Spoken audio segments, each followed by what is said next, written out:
We are following breaking news. The Supreme Court has ruled in a 6-3 decision that a president has absolute immunity against prosecution for official acts, but they are not immune from prosecution for unofficial acts. Donald Trump has argued that he is immune from prosecution for his actions on January 6th because he was in office at the time. He's facing federal charges out of Washington, D.C. The special counsel's argument was that no one is above the law, not even the president. The decision is expected to have implications for some of Trump's other cases as well. It will also set a precedent for other presidents in the future. Let's bring in CBS News chief legal correspondent Jan Crawford, who is with us from Washington. So, Jan, obviously, we've been talking for a good part of the morning about what this means, but what are the central questions that will have to be decided that are in sort of your immediate viewpoint?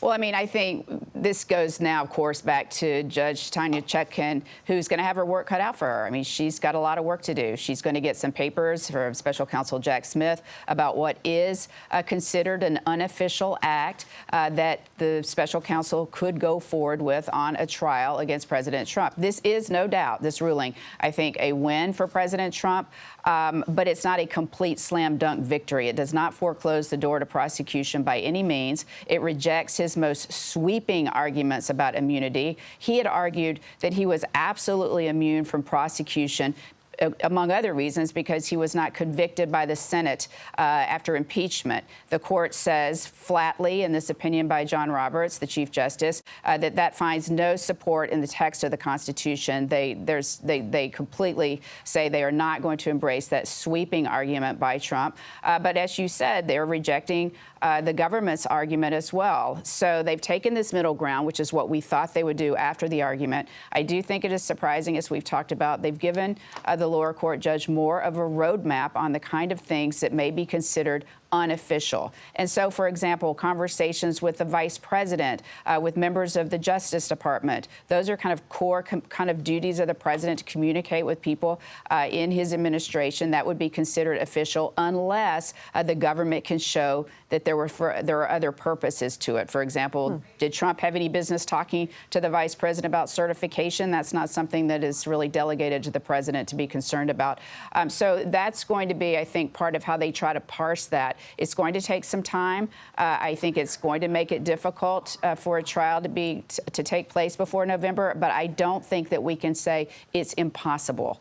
I think that there is a possibility that Jack Smith could come back and say, I'm going to streamline this indictment again, as we've been discussing. Let's go forward now. She will then make determinations on which of those specific charges and allegations are unofficial that can go forward with the guidance that the Supreme Court has handed down today. And then Trump will be able to try to appeal that back up. The D.C. Circuit, I believe, will quickly say no. And then the court, when it gets to the court, I think if we understand the Supreme Court and what we see the Supreme Court, what John Roberts wants to do is have the Supreme Court out of the election. And I think if this does, what he's given them is a clear roadmap as the majority author of this opinion. And so whatever comes back to the court, I think as long as it is within this roadmap, they won't take this back up. So, yes, this whatever happens next on official versus unofficial could still be appealed, but that is different than what they've done today. That could go very quickly up and then back down. So you mentioned communications with the vice president or the Department of Justice. Does Chief Roberts' decision lay out in this so-called roadmap whether communications with secretaries of states or state legislatures would be official or unofficial? Those are things that I think Jack Smith still will try to argue and be able to go forward with. And that came up during the oral argument in a series of exchanges with Justice Barrett, who's a conservative, followed up by Justice Kagan, who's a liberal, where they really got Trump's lawyer to concede that there were areas of conduct that he's alleged to have done, submitting fraudulent statements to courts, filing in lawsuits, working to submit fraudulent slates of electors. There are a number of things that Trump's lawyer conceded in oral arguments are unofficial conduct. So I think Smith will obviously focus on those, and those are not insignificant. Okay, Jan Crawford, thank you so much. Let's go ahead now to CBS News congressional correspondent Scott Macfarlane. So, Scott, what does this mean for the trial of the former president? They are sending this matter back with all kinds of bear traps to the district court judge Tanya Chutkan here in Washington, D.C., who does not exactly have an open calendar from now in perpetuity. And they're going to ask her to hear arguments on any number of issues, and all of that raises the likelihood this trial is going to get slowed down prohibitively over a matter of months, not days or weeks. You'll recall Judge Chutkan set this thing for trial on March 4th, 2024, saying when she was first presented this idea of presidential immunity that it was bonkers and that you don't get a get out of jail free card just because you're a former president. But the matters will now come back to her to adjudicate. And there are a few things to note here. She kept a particularly uniquely crisp calendar when she was first dealing with this case in August 2023. She moved fluidly through all the defense challenges. She kept tight deadlines, and she ensured that the parties kept to tight deadlines. She moved swiftly. It's unclear how swiftly she can move, though, through what's about to come to her, these thorny issues that come out of a 100-plus page Supreme Court opinion. Judge Chutkan also has other matters. She has other cases to hear. She has an election week trial on a January 6th riot case. In fact, she has several of those cases coming up for status conferences or sentencings between now and November. Finding time on her calendar is going to be as much art as it is science. This is really going to slow down, I would say, well into 2025. Scott, do we know yet what this is going to mean for the other cases that Trump is facing? For example, the classified documents case out of Florida. Oh, and by the way, speaking about that case, Justice Thomas wrote in his concurring opinion whether, kind of bringing into question the funding of Jack Smith, which is a question that Judge Aileen Cannon's very courtroom is trying to decide. It's always worth emphasizing what's alleged in the Florida case is the acts of a former president, not a sitting president at the time. That doesn't mean there isn't a thread the Trump legal team can try to pull on to slow down what is already a painfully sluggish case before Judge Aileen Cannon, who has spent enormous amounts of bandwidth on some of the lesser challenges in that case. So there's a possibility the Trump legal team can try to buy some time in that Florida case, but those are alleged acts of a former president, not a sitting president at the time. As for the cases in Washington, D.C., the contrast is just striking as we sit here today. Trump's White House aide, Steve Bannon, with a different case with a nexus to January 6th, is reporting to prison today. He did not enjoy the immunity that former President Trump may be enjoying. There are 1,400 U.S. Capitol riot defendants who have been formally charged, not enjoying the type of immunity Donald Trump might be enjoying today. Some of them are in prison today. Some of them are going to face the prospect of prison in the coming months. Some have already served years. It's quite noteworthy, just the contrast between what Donald Trump is enjoying after this Supreme Court ruling and all those others who've been charged with crimes connected to January 6th have experienced. Scott Macfarlane, thank you. Let's go ahead and bring in now CBS News legal contributor and Loyola Law professor Jessica Levinson for more on this. Jessica, I just want to pull up, if you'll bear with me, how Justice Sotomayor began her dissent. She said, again, bear with me. Let me find it. All right, I'm going to pull up a different part of the dissent. Oh, there we go. Today's decision to grant former presidents criminal immunity reshapes the institution of the presidency. Today's decision to grant former presidents criminal immunity, well, it looks like it was doubled up. But how would you characterize her dissent? Well, I mean, obviously, she is very upset about this decision, and we could see this telegraphed throughout the oral arguments where I think the lens she was coming from is no person is above the law. So how can we possibly say that when it comes to somebody who's head of the executive branch, that they enjoy immunity from criminal prosecution?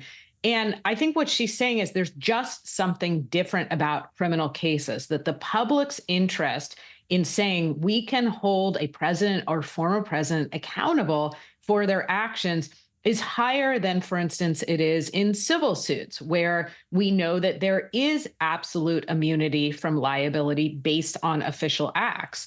So Justice Sotomayor is just viewing this very important problem, I would argue, through a different lens. And what she's much more worried about is, I think, the impact on the public, the impact on prosecutors of saying that there is something different about somebody who is or was the president of the United States.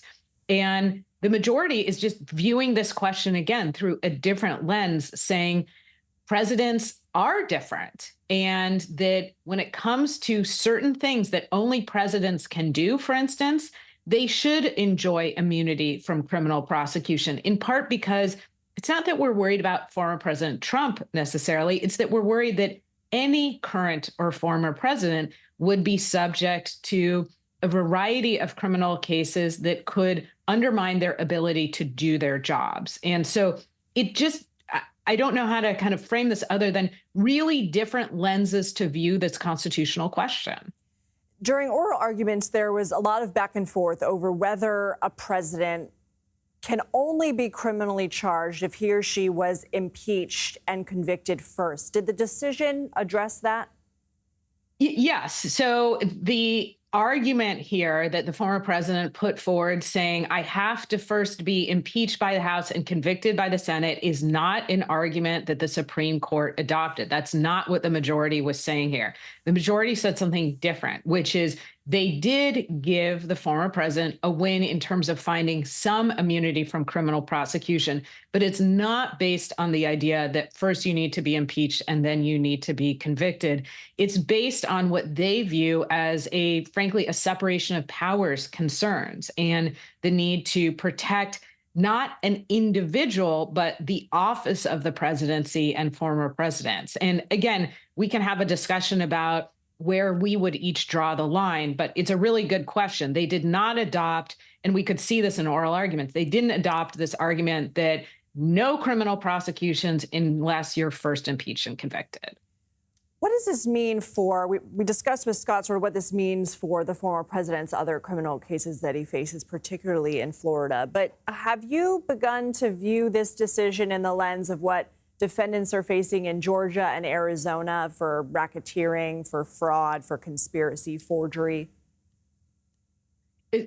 It's such an important question. So the Georgia case is much more similar to the federal D.C. election interference case. And I think Scott laid out very clearly what's going on in Florida. But for the Georgia case, again, that is kind of the state, in some ways, the state analog to the federal case. And so we're going to have to ask the same question. So is the president charged with things that we would consider to be core functions of the presidency, things that only a president can do? Then there's absolute immunity. Is the president charged with official acts? Then there is at least a presumption of immunity. And then are these private acts or unofficial acts? Then no immunity. And this means Fani Willis moved forward with this case. And we know for a variety of reasons that case stalled out. I think my big takeaway is the Supreme Court provided a roadmap, frankly, one that was more detailed than what I anticipated when it came to the charges in the federal case. And this roadmap will take some time to apply. I don't see any more cases moving forward before the election. And we know that depending on what happens in the election, that might mean that no cases move forward. And we can talk about the difference between why the state case wouldn't move forward versus the federal case. But that's the bottom line for people watching at home is I didn't think yesterday, and I don't think today, that any of the criminal cases will move before the election.